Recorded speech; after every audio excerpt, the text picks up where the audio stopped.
क्या भारत और पाकिस्तान के रिश्तों की आखिरी कड़ी भी अब टूट गई है? जी हाँ, ये बड़ा सवाल उठ रहा है क्योंकि हाल ही में जम्मू कश्मीर के पहलगाम में हुए आतंकी हमले के बाद भारत ने सिंधु वाटर ट्रीटी पर रोक लगा दी और इसके जवाब में पाकिस्तान ने ऐलान कर दिया है कि वो अब 1972 के ऐतिहासिक शिमला समझौते को निलंबित कर रहा है। लेकिन सवाल ये है, क्या पाकिस्तान ने समझौते को कभी निभाया भी था?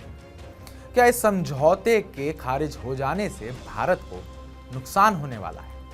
तो चलिए इस वीडियो में आगे बात करेंगे इसी बारे में। और सबसे पहले आपको बताते हैं कि शिमला समझौता क्या है। बात है 2 जुलाई सन 1972 की, जब भारत की तत्कालीन प्रधानमंत्री इंदिरा गांधी और पाकिस्तान के तत्कालीन प्रधानमंत्री जुल्फिकार अली भुट्टो के बीच हिमाचल प्रदेश के शिमला स्थित बॉन्स कोर्ट, जो कि अब राजभवन के नाम से जाना जाता है, यहाँ एक समझौता हुआ था। यह भारत पाकिस्तान के बीच 1971 के युद्ध के बाद हुआ था, जिसमें पाकिस्तान की करारी हार हुई और बांग्लादेश को एक नया देश बनाकर उभारा गया। शिमला समझौते के मुख्य बिंदु थे कि 93,000 पाकिस्तानी युद्धबंदियों की रिहाई की जाएगी। दोनों देश आपसी मतभेदों को शांतिपूर्ण और द्विपक्षीय बातचीत के साथ सुलझाएंगे। किसी तीसरे देश या मंच को विवादों में शामिल नहीं किया जाएगा। एक दूसरे की संप्रभुता और क्षेत्रीय अखंडता का सम्मान होगा।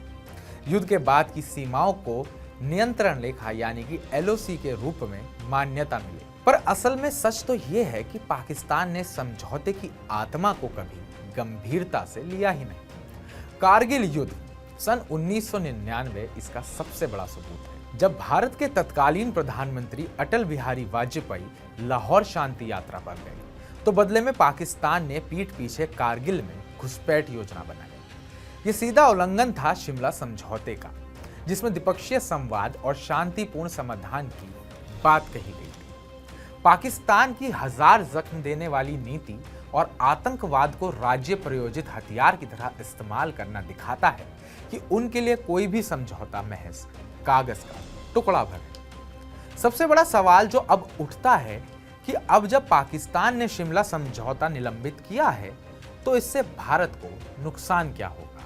तो आइए अब इस पर भी बात कर लेते हैं। तकनीकी रूप से देखा जाए तो भारत को इससे कोई ठोस नुकसान नहीं है, बल्कि ये एक अवसर है कि भारत भी अब उन संबंधों से मुक्त हो सकता है जो वर्षों से समझौते की वजह से उस पर लागू थे। पर कुछ मुद्दे हैं जिन पर अब पाकिस्तान भारत को नुकसान पहुंचा सकता है। जैसे पाकिस्तान खुद LOC को चुनौती दे सकता है, जिससे भारत को कूटनीतिक और सैन्य रूप से अपनी स्थिति और मजबूत करने का आधार मिलेगा।